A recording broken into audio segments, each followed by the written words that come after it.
बिस्मिल्लाहिर्रहमानिर्रहीम अस्सलाम वालेकुम। आज मैं आपको बताने जा रहा हूँ दुनिया क्रिकेट में 10 ऐसे भाइयों की जोड़ियाँ जिन्होंने एक साथ क्रिकेट खेली। तो आपका टाइम वेस्ट किए बगैर चलते हैं वीडियो की जानिब। आप अगर इस चैनल पर नए हैं तो बराए मेहरबानी मेरा यह चैनल सब्सक्राइब कर दीजिए। Number 10 South African brothers Albie Morkel and मोने Morkel. Number 9 Pakistani Umar Akmal, Adnan Akmal and Kamran Akmal.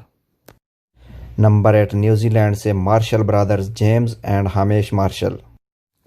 Number 7 पर हैं ऑस्ट्रेलिया से Marsh brothers Mitchell Marsh and Shaun Marsh.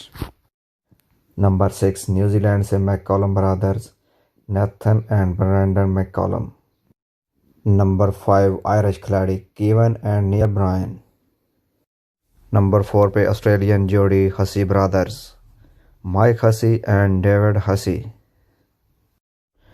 Number 3 Pathan brothers India से Irfan Pathan and Yusuf Pathan. Number 2 Zimbabwe से Flower brothers Andy Flower and Grant flower.